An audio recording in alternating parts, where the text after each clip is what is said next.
अब ये 8 प्रकार की बाधा क्या है ये समझ लो। भजन तो हम कर रहे हैं, भजन समझ के साथ करना चाहिए, ज्ञान के साथ करना चाहिए, ज्ञान से उसका मिलान होना चाहिए कि समझा बिन शिवरण नहीं, कण बिन कैसा जो भोग, चढ़िया बिन सुख राम कहे, क्या त्यागी तन जो। अगर यहाँ आपको समय मिला तो सुनते सुनते आप आराम से भजन कर सकते हो। ध्यान इधर देना, कान इधर रखना और भीतर में भजन भी करना। अगर नहीं कर सकते हो तो इस भेद को समझ लो। यहाँ हृदय में जब हमारा ध्यान आता है तो यहाँ 8 प्रकार की बाधा है। अब ये बाधा को हमको समझना पड़ेगा, बाधा क्या है। ये हृदय स्थान है, मन का घर। मन यहाँ रहता है। कब रहता है मन यहाँ? जागृत अवस्था में मन रहता है आँख में, और सुषुप्ति अवस्था में मन रहता है हृदय स्थान में। सुषुप्ति अवस्था में मन हृदय स्थान में यानी अपने घर पे जाता है, इसीलिए हम सो सकते हैं। अगर वहाँ वो नहीं जाए तो किसी को नींद नहीं आएगी, सारी दुनिया बिना सोए ही मर जाएगी और किसी के भीतर कोई आनंद नहीं रहेगा। ये आनंद इसलिए आ रहा है कि हम ठीक से 7-8 घंटे रात में सो पाते हैं, ये विज्ञान है इसका। और सोते क्यों हैं? तो उस समय मन के जो विचार है उसको पूरी तरह से विराम मिलता है। अगर मन के साथ, मन के विचारों के साथ हम रहेंगे तो हमको रात भर नींद नहीं आएगी। देख लो आप प्रयोग करके। तो इसलिए सोते सोते भी राम राम करते करते सो, मन से, विचार से हम अलग हो जाएंगे और जल्दी नींद आ जाएगी। तो ये 8 दिशा है यहाँ हृदय स्थान में। जो बाहर है वो भीतर है। पूरब, पिच्छम, उत्तर, दक्षिण, नैऋत्य, ईशान्य, वायव्य, अग्नेय, ये 8 दिशा भीतर है। और मन 8 दिशा में घूमता है। मन 8 दिशा में घूमने के कारण उस दिशा का स्वभाव हमारे भीतर आता है। आप देख लो, आप हरदम खुशी नहीं हो सकते, आप हरदम दुखी नहीं हो सकते। कभी आपके मन में दया का भाव आता है, कभी आपके मन में आनंद आता है, कभी आपके मन में ईर्ष्या होती है, कभी आपके मन में जलन होती है, कभी आपको मरने मारने की इच्छा होती है। तो आप इसके ऊपर विचार नहीं करते कि हमारे साथ ये कैसा हो रहा है, हमारे मन के अंदर ये कैसे विचार आ रहे हैं, हम क्यों ऐसे हो रहे हैं। ये आपका कोई कसूर नहीं है, ये आपका ध्यान मन की उस दिशा की तरफ चला गया। मन उस दिशा में चला गया तो वो दिशा का गुण आपके अंदर आ गया। ये जो आत्महत्या करते हैं ये उसी दिशा के कारण करते हैं। वो दिशा में मन चला गया ऐसा आप भाव बन जाता है। उस समय अगर मन को रोक लिया तो ठीक है, नहीं तो मरना तय है। तो कहने का मतलब 8 पाकली के कमल को खोलने के लिए सांस उसास की गति को यहाँ ठहराओ। इस कमल को पूरी तरह से खोलना है। जल्दबाजी बिल्कुल ध्यान में नहीं चलेगी। ध्यान में धैर्यता चाहिए। यानी होगा, ये सब होगा। अगर नहीं हुआ तो कभी भी आप पूछ सकते हो फोन से या यहाँ आ सकते हो। बाकी इस तरह से सुमिरन करना है।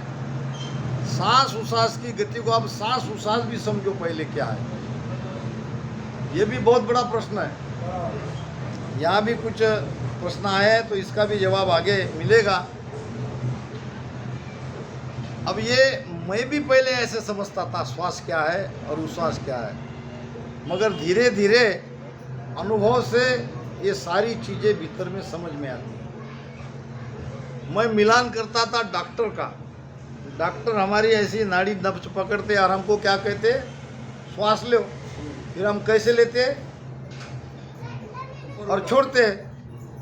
तो मुझे भी लगा कि भाई श्वास तो ये होना चाहिए कि जब हम ऊपर जा रहे हैं तो श्वास वो नहीं है, वो छोड़ रहे हैं, वो उश्वास है। जो ऊपर जा रहा है वो श्वास है। ये तो अभी सब तरह से ये यानी बिल्कुल अब इसमें कोई संशय नहीं रहा। तो डॉक्टर काउंटिंग किसकी करता है? पहले तो हमको ऊपर लेने लगाता है, फिर जो हम भीतर लेते हैं उसकी काउंटिंग डॉक्टर करता है कि ये 1 मिनट में कितना श्वास उसके भीतर जा रही है, और उसके ऊपर से आगे हमारी बीमारी वो बताता है। तो पहले पेट में जो हमारी वायु भरी है, ये वायु को हल्का करो। सांस ले नहीं रहे, ये पेट पीठ की तरफ जा रहा है। इसका मतलब क्या है कि हम भीतर जो श्वास हमारी पेट में जमा थी उसको हम बाहर निकाल रहे हैं राम राम करते करते। अब जितना राम राम आप भीतर लेते हो, ये है श्वास, उसमें पेट फूलेगा। अब महाराज की वाणी का प्रमाण है, सांस अमाऊ नाभ बंक पिचम दिस वाई। तो जितना पेट में आप वायु भरोगे ये वायु पलटेगी, ये वहाँ प्रेशर का काम करेगी। वायु का ही प्रेशर यहाँ पे है। इसमें प्रेम की भक्ति तो है, राम राम सुमिरन तो है, इसके पीछे का जो विज्ञान है वो मैं बता रहा हूँ। वायु का प्रेशर नीचे आता है, जो रीढ़ की हड्डी के भीतर से सुषुम्ना नाड़ी है उसके ऊपर। सुषुम्ना नाड़ी का मुख बंद है। अब यहाँ वायु का प्रेशर आने से ये नीचे प्रेशर करेगा और वो प्रेशर से वो तुम्हारी सुषुम्ना खुल जाएगी जो बंद है। अब इसमें एक बात का ध्यान रखना कि अपान वायु यानी पेट में जो वायु आती है वो गुदा के द्वारा बाहर जा सकती है। तो जब श्वासा भीतर जाती है तो गुदा को ऐसे क्या कहते हैं, उसको संकुचित करके रखो, यानी वहां से वो अपान वायु बाहर न जाए। और छाती तक ही श्वास लो। अब यहाँ न प्राण ऊपर जाएगा न अपान नीचे जाएगा। ये आध्यात्मिक बातों वो शब्द में मैं बता रहा हूँ, हम सब ये कर रहे हैं।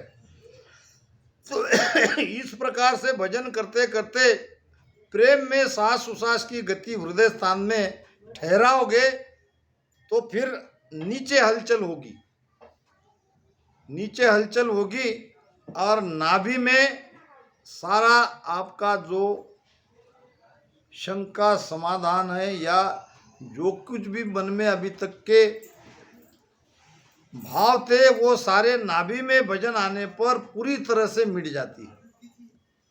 क्योंकि ये 32 पाकली का कमल है नाभि स्थान पर, यहाँ पे भगवान विष्णु बैठा है और शरीर का पोषण करता है।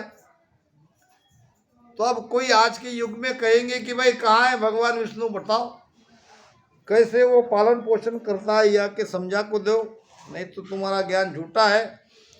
बिल्कुल ज्ञान झूठा नहीं है। भगवान विष्णु यहाँ पे नाभि में समान वायु है, और जो भी हम मुख से खाते हैं या कंठ से नीचे वो सीधे नाभि में आता है। ये रचना है हमारे शरीर की, हमारे पेट की। और यहाँ तक नाभि में आने के बाद समान वायु सब शरीर में उसको फैलाता है, जो भी हम खाते हैं पीते हैं। तो नाड़ी नाड़ी में सारे इंद्रियों की तरफ ये अन्न रस जल ये समान वायु पहुंचाता है। ये समान वायु ही भगवान विष्णु है। भगवान विष्णु कोई दूसरा नहीं है। ये सारे शरीर को ये एक सृष्टि है। हर मनुष्य का शरीर अपने आप में एक संपूर्ण सृष्टि है। सबके शरीर में 3 लोग बसे हैं। तो ये एक शरीर का पोषण करने का मतलब ये सारी सृष्टि का, सारी दुनिया का शोषण करने वाला भगवान विष्णु यहाँ बैठा है। ठीक उसी तरह हम कहते हैं कि भगवान शिव जी हृदय स्थान में, यहाँ वो संहार का काम करता है। जब भगवान शिव जी को लगा कि अब इनको रखना नहीं है, इनको उठाना है, तो वहाँ हृदय क्रिया बंद हो जाती है। वही तो वो करता है और तुरंत चले जाते हैं। जब जिसको ले जाना है, जिसका संहार करना है, वो सब उसके हाथ में है, वो सब श्वास के हाथ में है। श्वासा हृदय तक नहीं गई तो हृदय क्रिया सारी बंद पड़ जाती है, हम ऊपर चले जाते हैं। तो इस प्रकार भगवान विष्णु ये सारे सृष्टि का पालन पोषण कर रहा है। अब ये 32 पाकली क्या है? हमारे दांत है 32, देख लो सबके। और ऐसा कहते हैं शास्त्रों में, जब हम भोजन करते हैं तो एक कौर को 32 बार चबाना चाहिए, और तब उसका बनता है खून। तब वो लार बनती है, लार से बनता है खून, और खून से शरीर का पोषण होता है। और यही काम भगवान विष्णु कर रहा है। तो जल्दबाजी में भोजन नहीं करना। भोजन करना है तो बड़ी शांति से, उसमें पूरी तरह से मन लगा के भोजन करना चाहिए, और उसको चबा चबा के खाना चाहिए। और ये 32 नाड़ियाँ जाती है नाभि तक। नाभि से ही सभी नाड़ियाँ कनेक्ट है। तो ये 32 नाड़ियों के द्वारा वो जो हम लार चबात लार बनती है, वो लार यहाँ खून में परिवर्तित होती है, उससे शरीर का पोषण होता है। यानी जितना भजन हमने हृदय स्थान पे किया, उससे दुगना सांस उसास की गति को नाभि में ठहराना है। न उसको इधर जाने देना है, न उधर जाना है। बिल्कुल एक सरीका नाभि में देखते रहना है, राम राम करते रहना है। और जितना भी हम सांस उसास लेंगे, ध्यान रहे कि उसका सारा प्रेशर नाभि में ही रहे, नाभि के बाहर हम नहीं जाए। ऐसा करोगे तो तब आगे ब्रह्मस्थान में आपकी अनुभूति होगी। ब्रह्मस्थान की अनुभूति मैं नहीं बताऊंगा। कुछ कुछ मुझे पूछते हैं तो मैंने उसे बताया, तो उन्होंने माना कि बिल्कुल महाराज यही ब्रह्मस्थान का अनुभव है। हमारे राकेश जी ने भी मुझे एक दिन पूछा था। ब्रह्मस्थान का बहुत ज़बरदस्त अनुभव है, और वो होना चाहिए। ब्रह्मस्थान का अनुभव होने के बाद नीचे आखिरी का पूरब का 6वां कमल, जिसको हम गुदा स्थान कहते हैं, जिसको मूल द्वार कहते हैं, वहाँ भी अनुभव आता है। वहाँ भी ध्वनियाँ प्रारंभ हो जाती है। वहाँ ध्यान हमारा चक्कर खाता है। महाराज कहते हैं छेद्या कवळ छेद्या चक्कर कवळ खट मींद्या खट बारी देखोली गुदा सुन्न पर अनहद घर जा रंकार धुन बोली। ये गुदा स्थान पर अनहद की ध्वनि सुनाई देती है। और ये सुनो।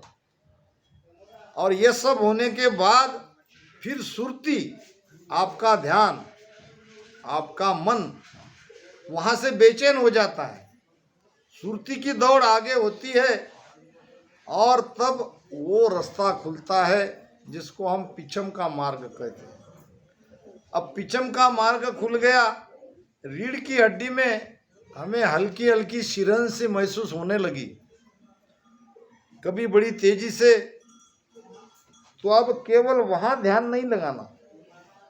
ध्यान तो आपको अब नाभि में ही करना है, क्योंकि आपकी श्वास उश्वास की गति जब तक चलती है तब तक नाभि में सांस उश्वास भजन करते रहो। क्योंकि अब आपका चढ़ाई का मार्ग है। मान लो कि ये पाइप है, और पाइप के द्वारा आपको पानी को ऊपर चढ़ाना है, तो ये इतना आसानी से चढ़ेगा क्या? यहाँ एक तो आपको इलेक्ट्रिक मोटर लगानी पड़ेगी, या कोई ऐसी सुविधा करनी पड़ेगी जिससे द्वारा, अब ये पाइप को अगर यहाँ पे मोड़ है, मोड़ समझ रहे हैं ना, थोड़ा दबा हुआ है, फिर यहाँ पे आप प्रेशर भी लगा रहे हैं, तो क्या होगा? पानी नीचे आएगा, ऊपर नहीं चढ़ेगा। बस ये रीढ़ की हड्डी एक पूरा पाइप है, और यहाँ ये जो गर्दन का भाग है, यहाँ थोड़ा इसको बाँक है, यानी थोड़ी यहाँ पे जगह टेढ़ी है, इसीलिए यहाँ बंद लगता है। तो अब रीढ़ की हड्डी से पवन को, वायु को आपको ऊपर चढ़ाना है। इसको कहते हैं अरद उरद। अरद नाम नीचे, उरद नाम ऊपर। अरद नाम पिंड, उरद नाम ब्रह्मांड। पिंड से ब्रह्मांड में आपको आपकी वायु चढ़ानी है निरंतर। ये वायु कहाँ से मिलेगी? जो श्वास भीतर जा रही है और छोड़ रहे हो, इसमें जा रहा जो पेट में जमा हो जाएगी वही चढ़ेगी। महाराज कहते हैं कि अरद उरद के बीच में बसे सिखावन हार, सो सतगुरु सुख राम कहे, निरखो उन मनि धार। सारी बातें क्लियर है मगर समझ का फेर है। अब निरखो करके बोल रहे हैं। और कैसे निरखना है? उन्मुनी स्थिति में जाके। उन्मुनी स्थिति क्या है? जहां मन एक जगह लगा है, मन भटक नहीं रहा है, मन हजारों दिशा में नहीं जा रहा है, वो एक जगह लगा है। इस स्थिति को, इस अवस्था को उन्मुनी कहते हैं। अब वो सिखाने वाला भगवान राम जी परमात्मा कहाँ है, एग्जैक्ट महाराज ने उसका एड्रेस आपको बताया है। वो अरद उरद के बीच में है। सांस उसास अरद उरद नहीं है। अरद उरद में सांस उसास में फर्क है। सांस उसास भक्ति करने वाले की भी चलती है, भक्ति नहीं करने वाले की भी चलती है। सभी श्वास ले रहे हैं, सांस और उसास सब तो ले रहे हैं, छोड़ रहे हैं। फिर हम उसमें ही भजन कर रहे हैं, तो ये विशेष क्या है? हम तो राम राम ही कर रहे हैं, मगर हमारे पास एक बहुत बढ़िया भेद है अरद उरद का। भीतर जितनी जाती है उतनी प्राणवायु जाने दो और फिर राम राम करते करते उसको छोड़ो। छोड़ते समय ये ध्यान करो कि ये वायु यहाँ पेट में ही जमा रहे। फिर ये अरद से उरद में पलटेगी और इसका प्रमाण आपको रीढ़ की हड्डी में मिलेगा। ये ऊर्जा आपको ऊपर चढ़ती हुई पता लगेगा अगर आपका मन भटक नहीं रहा है, आपका ध्यान बराबर वहां लगा है। तो ध्यान भटक रहा है तो वो चीज हो रही है फिर भी आपको महसूस नहीं होगी। उसको परखने के लिए, महसूस करने के लिए आपको बड़ा तगड़ा ध्यान वहां पे लगाना पड़ेगा। पीछम के रास्ते के ध्यानी को तीन बातें हमेशा होनी ही चाहिए और होती है। आपका ध्यान नहीं गया होगा तो आपको इसका अनुभव नहीं आएगा, मगर वो चीज हो रही है, निरंतर हो रही है। आप सांसों सांस में ध्यान कर रहे हैं, आपका पीछम का रास्ता खुला है। तो तीन बातें, ये जो रीढ़ की हड्डी है यानी पीठ का भाग, गर्दन का भाग और सिर का भाग, ये तीनों में निरंतर ऊर्जा ऊपर प्रवाहित हो रही है, ऐसा आपको लगेगा। ध्यान से इसको बैठ के देख लेना। अब सब लोग हम युवराज जाएंगे, वहां जरूर बैठ के देख लेना। महाराज का प्रमाण आता है वाणी में।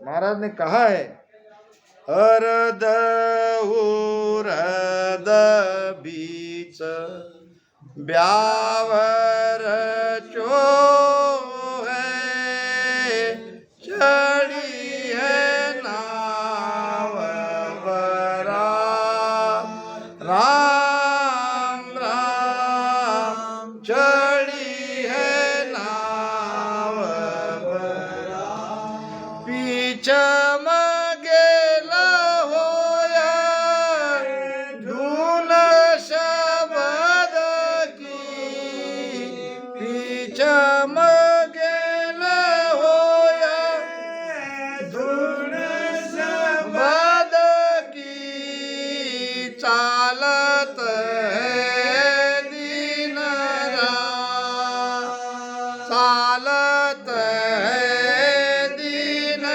रात, नहीं रे सो नगर दूजो को।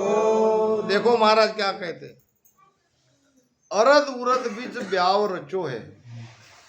ब्याह तब होगा जब अरद से उरद में हमारी चेतना पिंड से ब्रह्मांड में निरंतर चढ़ेगी, और वो चढ़ रही है।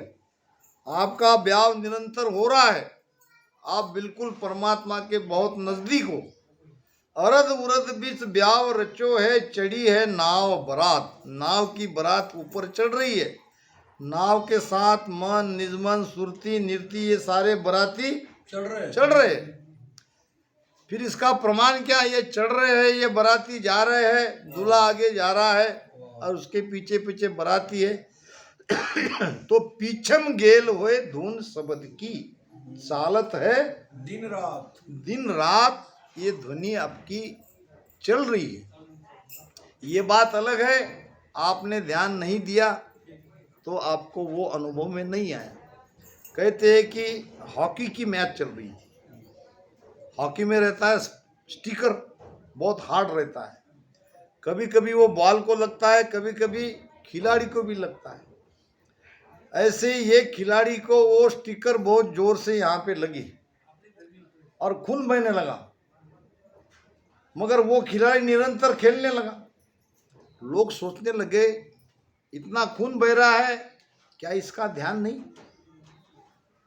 जब टूर्नामेंट हो गई, मैच जीत गया, जिसको लगा वही टीम ने मैच जीत गई, और वो कैप्टन था। लोगों ने सत्कार किया, पूछा कि भाई एक बात का जवाब हमको नहीं मिला कि इतनी बड़ी जोर से आपको स्टिकर लगने पर भी, इतना खून निकलने पर भी आप न चिल्लाए, न दुखी हुए, न कुछ किया, क्या कारण? बड़ा आसान जवाब उस खिलाड़ी ने दिया, मेरा ध्यान वहां नहीं था। क्या कहा उसने? मेरा ध्यान नहीं था। ध्यान कहाँ था? ध्यान तो खेल में था, तभी तो जीते। अगर ध्यान वहां रहता तो वो जीत नहीं पाता था। इसका मतलब क्या है? हमारा ध्यान न रहने से ये जो बहुत बढ़िया चीज चल रही है ऊपर, इसका पता नहीं चलता, मगर हो रही है। आपके साथ में ये सब हो रहा है, मगर इसको अगर परखना है तो आपको इस तरह से ध्यान में बैठ के देखना पड़ेगा। पीछम के ध्यानी की 3 बातें महत्वपूर्ण है और होनी ही चाहिए, सबकी, एक की भी नहीं, कि आपकी रीढ़ में यहाँ पे एक चीज निरंतर ऊपर चढ़ती हुई महसूस होनी चाहिए।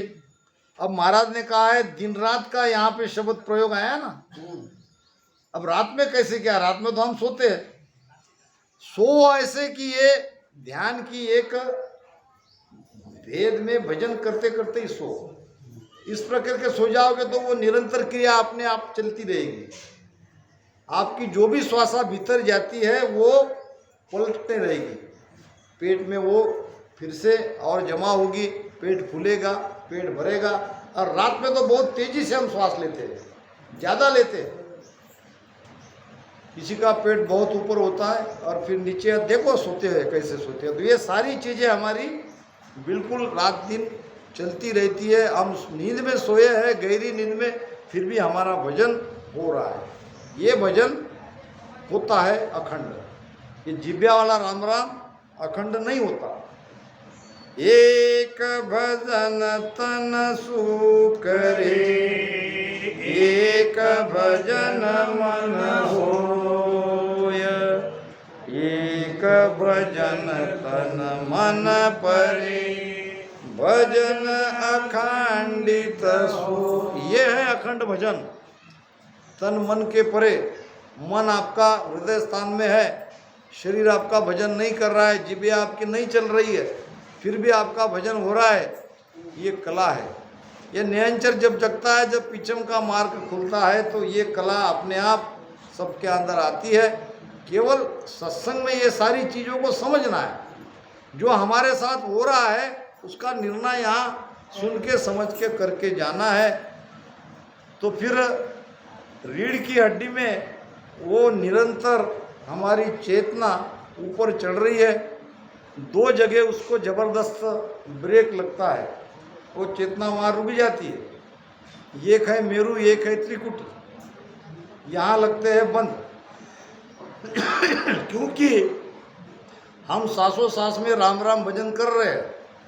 हम भजन बड़ी तेजी से कर रहे हैं यार। भजन के द्वारा ये ऊर्जा हमारी प्राण शक्ति ऊपर चढ़ रही है और यहाँ बंद लगने के कारण ऊपर नहीं जा रही है, तो शरीर में पीठ में अकड़न होगी, अकड़ जाएगा। ऐसे समय किसी डॉक्टर के पास नहीं जाना और तेजी से भजन करना, क्योंकि जो मैंने प्रमाण बताया पानी के ट्यूब का, अभी बंद लगने का मतलब आपका ट्यूब उसमें बाक आ गया है, अवरोध है। अब वो जो भी कुछ अवरोध है उसको निकाल के जल को ऊपर ले जाना है, तो आपको नीचे जो मशीन है, जो इलेक्ट्रिक लगी है, उसको बड़ी तेज़ी से चलाना पड़ेगा। और फिर एक समय ऐसा आएगा कि ये सारा बाग जो भी टेढ़ापना है ये निकाल के जल ऊपर चला जाएगा, तब आएगा ध्यान आपका त्रिकुटी में। और त्रिकुटी में भी आपको बहुत बड़ा ब्रैकेट है, वहाँ भी एक ऊर्जा का रुकावट होता है जिसको कहते हैं त्राटक बंद। अब ये त्राटक बंद खुलने के बाद फिर आगे तो सारा दिव्यता ही दिव्यता है, आनंद ही आनंद है, कुछ करने कराने की बात ही नहीं है, फिर तो आनंद ही लेना है। महाराज कहते हैं साधा मारे आनंद भयो घर माई, संतो मारे आनंद भयो घर माई, निपजी साख नाम